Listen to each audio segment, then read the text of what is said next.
Hello guys, I am advocate Dishank from Vishank law academy. आज हम पढ़ने जा रहे हैं चैप्टर 5 सेक्शन 12 पढ़ेंगे। सबसे पहले सेक्शन 12 बात करता है आपका action during the pendency of inquiry, यानी कि अगर मान लीजिए क्या जब इंक्वायरी पेंडिंग है, इंक्वायरी कितने दिन में हो जानी चाहिए आपकी कंडक्ट, हमने पढ़ा था 90 डेज में।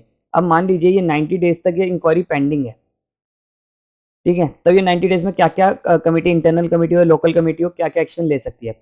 ये एग्री पर्सन का ट्रांसफर कर सकती है कि रिस्पोंडेंट के उसके कहीं हो। जैसे मान लीजिए इंटरनल कमेटी है या लोकल कमेटी है, ये जो आपका एग्रीड वुमेन होगी वो राइटिंग में कंप्लेंट कहेगी कि मेरा ट्रांसफर कर दो या मुझे 3 महीने तक की छुट्टी दे दो। 3 महीने से ज़्यादा की नहीं दे सकते, ग्रांट कर देगी लीव को।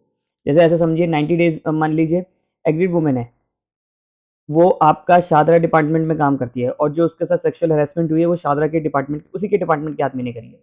तो अब वो वहाँ पर कंफर्टेबल नहीं है, फील कंफर्टेबल नहीं कर पा रही, तो वो क्या करेगी, इंटरनल कमेटी को कहेगी या लोकल कमेटी को कहेगी कि आप मेरा ट्रांसफ़र कर दो।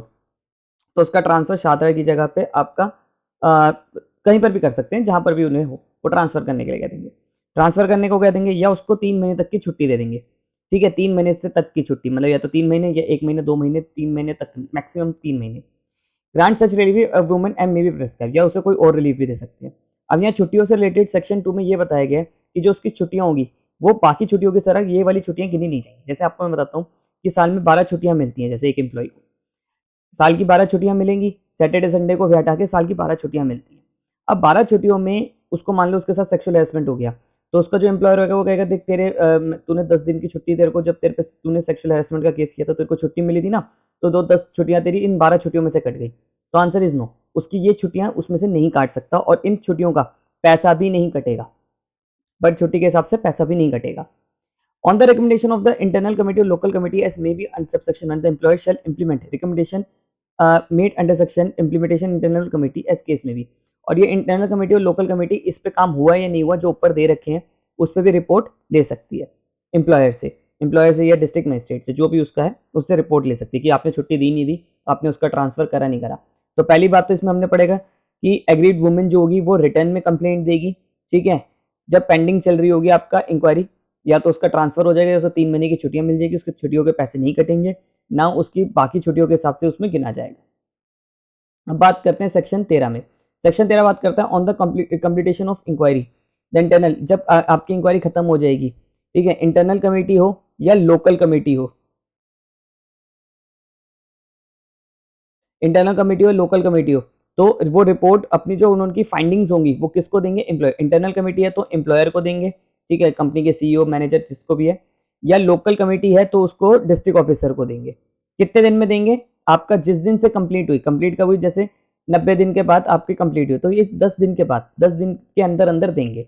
जैसे मान लीजिए 1 जनवरी को आपकी इंक्वायरी खत्म हुई, अब 1 जनवरी से लेके 10 जनवरी यानी कि 11 जनवरी को के अंदर अंदर इन विद इन 10 डेज लिखा ना यहाँ पर, इन विद इन ये 10 दिन, इस 10 दिन के अंदर आपकी इंक्वायरी इन दोनों को देगी। इंटरनल कमेटी है तो एम्प्लॉयर को देगी, अगर लोकल कमेटी है तो आपका डिस्ट्रिक्ट ऑफिसर को देगी। अब इसमें सेक्शन 2 में बात करेंगे कि अगर इंटरनल कमेटी या लोकल कमेटी को लगता है कि एलिगेशन जो लगाए हैं एग्रीड वुमेन ने किसके खिलाफ, रिस्पॉन्डेंट के खिलाफ, वो प्रूव नहीं है, तो ये रिकमेंडेड भी कर सकती है डिस्ट्रिक्ट एम्प्लॉयर को या डिस्ट्रिक्ट ऑफिसर। एम्प्लॉयर है तो इंटरनल कमेटी, डिस्ट्रिक्ट ऑफिसर है तो यानी कि डिस्ट्रिक्ट मजिस्ट्रेट है तो लोकल कमेटी।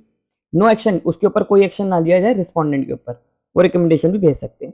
अब पार्ट 3 में ये कहा गया कि अब मान लो जो रिस्पोंडेंट पे एलिगेशन है वो प्रूव्ड हो गए, तो क्या होगा, इंटरनल कमेटी या लोकल कमेटी अराइव ये चीज पे मान जाती है कि उसके ऊपर आपका एम्प्लॉयर की प्रूव्ड हो जाता है कि रिस्पोंडेंट के ऊपर जो एलिगेशंस लगे हैं वो ठीक लगे हैं, ठीक है, यानी कि कंप्लेनेंट जीत जाती है, तो क्या होगा, तो रिस्पोंडेंट के ऊपर आपका take sexual harassment is as misconduct, तो उसके ऊपर अगर रिस्पोंडेंट एम्प्लॉई है, ठीक है, अगर उसी ऑर्गेनाइजेशन में काम करता है और एम्प्लॉई है तो उसके ऊपर मिसकंडक्ट का केस चलेगा, ठीक है, मिसकंडक्ट माना जाएगा उसका, और जो भी उस सर्विस रूल के हिसाब से मिसकंडक्ट पे कि इसकी 1 महीने की सैलरी काट दो, इसको नोटिस पीरियड नहीं मिलेगा, इसको बैड करेक्टर का कहा जाएगा, जो भी उसकी सर्विस रूल्स के हिसाब से आपके अपॉइंटमेंट लेटर में लिखे होते हैं, अगर प्राइवेट ऑर्गेनाइजेशन हो या सरकारी में तो सर्विस रूल के हिसाब से सजा मिलेगी। और साथ ही साथ में अगर हो सके तो उसकी डिडक्ट कर दी जाएगी सैलरी, सैलरी डिडक्ट करके किसको पैसा दिया जाएगा, सेक्शन 15 के हिसाब से एग्रीड वुमेन को पैसा दिया जाएगा। प्रोवाइडेड अगर मान लो उस एम्प्लॉयर की इतनी छुट्टियां हो गई कि उसको पैसा ही नहीं बचा उसके पास, मतलब उसकी है ही नहीं इतनी छुट्टियां, जितना कंपनसेशन लगाया उतनी छुट्टियां, उसकी छुट्टियां काट के पैसा भी नहीं आ सकता। तो क्या होगा, फिर एम्प्लॉयर यानी कि रिस्पोंडेंट को बोला जाएगा कि तू, जैसे मान लो इसकी छुट्टियां काट के पिटा के कंपनसेशन मिलना था लेडीज को 5 लाख रुपए, पर इसकी छुट्टियां वुट्टियां कट काट के इसकी सैलरी वैलरी डिडक्ट करके 3 लाख ही दे पाए। अब 2 लाख रुपए इसकी सैलरी से रिकवर नहीं हो सकता, तो रिस्पोंडेंट अपनी जेब से, मतलब अपने प्राइवेट खर्चे से इसे 2 लाख रुपए और देगा, मतलब टोटल 5 लाख कहीं से भी करके देगा। मान लो नहीं देता, रिस्पोंडेंट फेल हो जाता है, ये तब हो रहा है जब प्रूफ हो गया, जब प्रूफ हो गया तब ये सारी सिचुएशन है। अब मान लो रिस्पोंडेंट के ऊपर जो वो पैसा नहीं दे पा रहा, तब क्या होगा, यहाँ पर क्या होगा, लोकल कमेटी है या इंटरनल कमेटी है, वो आपका लैंड रेवेन्यू डिस्ट्रिक्ट ऑफिसर को, यहाँ पे देखिए डिस्ट्रिक्ट ऑफिसर को भेजेंगे। देखिए इसको मैं आपको थोड़ा ऐसे समझाता हूँ। मान लो रिस्पोंडेंट पे प्रूव्ड हो गया, ठीक है, प्रूव्ड हो गया है एलिगेशन, तो क्या होगा, उसकी या तो सैलरी डिडक्ट कर दी जाएगी, उस पर मिसकंडक्ट चलाया जाएगा सर्विस रूल के हिसाब से। और अगर मान लो ये रिस्पोंडेंट पैसा नहीं दे पाया, जो मेन सबसे इंपॉर्टेंट है, चाहे इंटरनल कमेटी हो या लोकल कमेटी हो, ये दोनों ही, देखिए यहाँ पर पहले तो इंटरनल कमेटी का तो हेड कौन होता है, एम्प्लॉय, बट मान लो अगर ये नहीं देता तो ये डिस्ट्रिक्ट ऑफिसर है, दोनों हो, डिस्ट्रिक्ट ऑफिसर हो या आपका डिस्ट्रिक्ट मजिस्ट्रेट हो, चाहे इंटरनल कमेटी का हो चाहे लोकल कमेटी का हो, ठीक है, ये दोनों के दोनों आपका जो डीएम होंगे उससे कहेंगे कि आप इससे रिकवरी करो रिस्पोंडेंट से, वो इसकी प्रॉपर्टी बेचेगा, यहाँ पर इसमें ये प्रॉपर्टी बेचेगा, रिकवरी करवाएगा डिस्ट्रिक्ट ऑफिसर, यानी कि डीएम प्रॉपर्टी को रिकवर करवाएगा। सिंपल सी बात है। The employer of the district officer shall act upon the recommendation of with in 60 days. अब डिस्ट्रिक्ट ऑफिसर ये रिकमेंडेशन देखेगा कि 60 डेज के अंदर ये रिसिप्ट बाय, जब उस पर काम हुआ नहीं हुआ, इनमें से ऊपर वाले जो भी काम हुए वो उस पर काम हुआ नहीं हुआ, वो चीज इसकी बात को श्योरिटी करेगा। अब बात करी जाए आपकी, जैसे इसमें ही बात है कि अगर मान लीजिए एग्रीड वुमेन जो थी उसकी डेथ हो गई, या मेंटल टॉर्चर में है, या आपका फिजिकली है, और वो पैसा नहीं ले सकती, तो उसके लीगल हायर्स को भी पैसा मिल सकता है, ठीक है। अब बात करते हैं सेक्शन 14। सेक्शन 14 बात करता है कि अगर फॉल्स या मिलिशियस कंप्लेंट लगाई है या फॉल्स एविडेंस देने की कोशिश करी है तो क्या होगा, तो उसके ऊपर स्ट्रिक्ट एक्शन लिए जाएंगे वुमेन के ऊपर, एग्रीड वुमेन के ऊपर। Any other making the complaint the procedure false and misleading का डॉक्यूमेंट, उसके ऊपर केस रजिस्टर्ड करा जाएगा। It may be recommended to the employer, और एम्प्लॉयर को देखिए कमेटी क्या करेगी, अपनी रिपोर्ट बना के दे देगी कि नहीं ये औरत झूठी पाई गई है, इसने फॉल्स एविडेंस चलाए हैं, ये सेक्शन 9(2) में, तो इसके खिलाफ एक्शन हो। तो कौन से एक्शन होंगे उस लेडी के खिलाफ अगर वो झूठी पाई गई, मिसलीड द डॉक्यूमेंट्स और फॉर्ज डॉक्यूमेंट्स के ऊपर केस होगा। अब यहाँ पर एक चीज और लिखी है, प्रोवाइडेड एक्ट, मान लीजिए वो कोई डॉक्यूमेंट अटैच करना भूल गई या अपने केस को प्रूफ नहीं कर पाई, तो वो चीज को फॉल्स नहीं माना जाएगा। जैसे मान लीजिए एक औरत ने अपने एक आदमी पे रिस्पोंडेंट के ऊपर एलिगेशंस लगाए सेक्सुअल हैरेसमेंट के, वर्क प्लेस के जो भी हैरेसमेंट्स के केसेस थे, वो प्रूफ नहीं कर पाई इसके ऊपर, तो इसके ऊपर ये नहीं माना जाएगा कि ये प्रूफ नहीं कर पाई तो इसने झूठा केस करा था इसके ऊपर, ये नहीं मानेगी प्रिजम्पशन। प्रिजम्पशन ये नहीं जाएंगे कि इसने केस प्रूफ नहीं कर पाई तो ये भैया झूठ बोल रही है, ऐसा नहीं है। वो ये माना जाएगा कि हाँ ठीक है ये केस प्रूफ नहीं कर पाई इसलिए हार गई, हारे हुए को ये नहीं बोला जाएगा कि फॉल्स एविडेंस है। मान लो provide for the malicious intention, अगर मान लीजिए मिलिशियस इंटेंशन और part of complaint shall be establish after the inquiry after in according with the procedure prescribe before any action is recommended, मतलब जितनी जल्दी हो सके उसके ऊपर मिलिशियस एक्शंस लेने चाहिए, अगर उसको जल्दी नहीं लिए गए तो वो चीज भी उससे उसको इफेक्ट नहीं करेगी।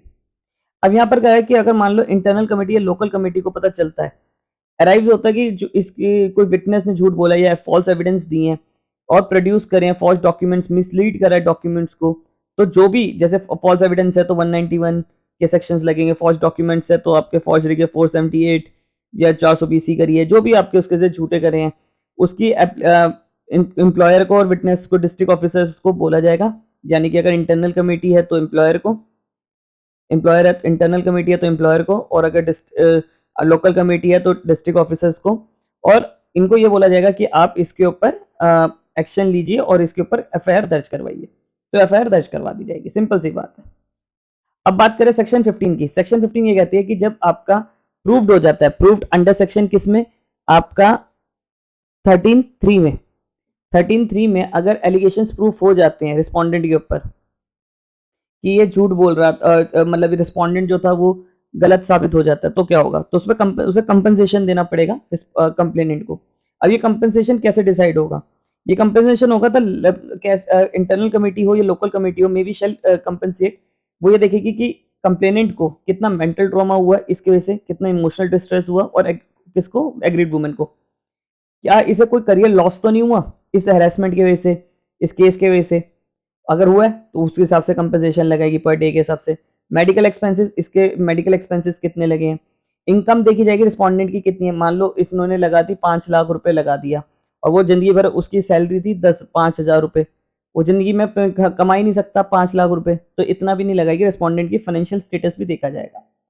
फेसिबिलिटी of such payment in lump sum amount instalments, तो चाहे तो आपका इंटरनल कमेटी या लोकल कमेटी उसके ऊपर जो कंपनसेशन लगाएगी, ठीक है, वो आपका इंस्टॉलमेंट के बेसिस पे भी लगा सकती है। इंस्टॉलमेंट का मतलब यानी कि आप 3 महीने में पे कर दो, 4 महीने में पे कर दो। अगर 5 लाख है तो 5 लाख को 3 में कर दो, 3 दिन में दे दो, 3 महीने में दे दो, 4 महीने में दे दो। तब ये तब लगेगा जब रिस्पोंडेंट गिल्टी प्रूव्ड हो जाएगा, ठीक है।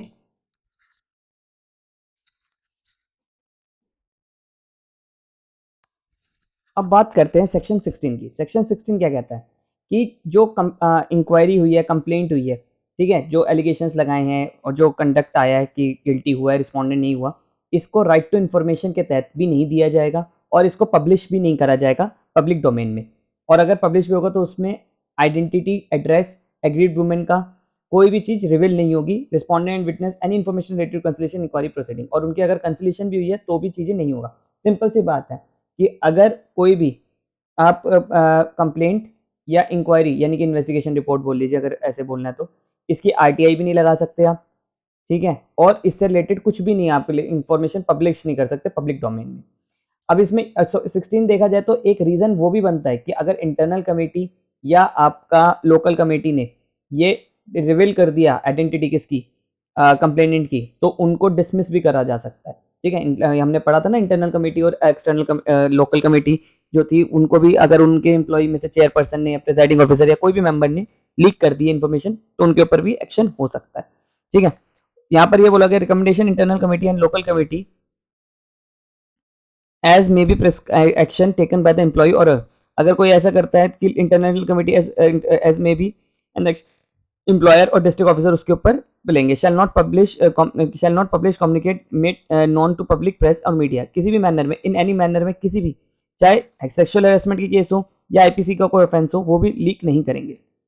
प्रोवाइड फर्दर दैट इन्फॉर्मेशन में भी डिसमेंटेड, अगर डिसमेंटेड करनी है तो वो कर भी सकते हैं पर इंटरेस्ट में करेंगे कि उसकी विक्टिम की सेक्सुअल हैरेसमेंट की डिटेल अगर विदाउट डिस्क्लोजिंग करें पर तब भी उसका डिस्क्लोज नहीं करेंगे, ठीक है। कैलकुलेट लीड द आइडेंटिफिकेशन, अगर मान लीजिए उसकी आइडेंटिफिकेशन ही डाउट में है, जैसे मान लीजिए इसके साथ सेक्सुअल हैरेसमेंट हुआ, इसकी कोई आइडेंटिटी है, इसके परिवार वाले नहीं मिल रहे, कुछ नहीं मिल रहे, तो इस बेस पे इंटरेस्ट जस्टिस के बेस पे उसकी आइडेंटिटी डिस्क्लोज कर सकते हैं, अदरवाइज नहीं कर सकते।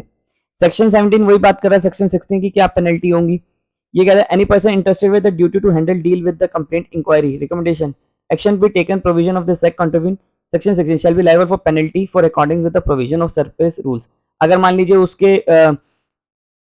उसने एम्प्लॉय के बीच में, जैसे मान लीजिए ये इंटरनल कमेटी चल रही है, ठीक है, और इसी के किसी और एम्प्लॉय नहीं, जो उसका कोई लेना देना नहीं है, उसको प्रोसीडिंग्स के बारे में कुछ पता चल गया है और वो इस इन्फॉर्मेशन को डिस्क्लोज कर देता है, तो उस पर मिसकंडक्ट का केस चलेगा, ठीक है, मिसकंडक्ट का केस चलेगा। मतलब जो भी उसके सर्विस रूल्स में, जो भी उसके उनकी कंपनी के जो सर्विस रूल्स है उसके हिसाब से।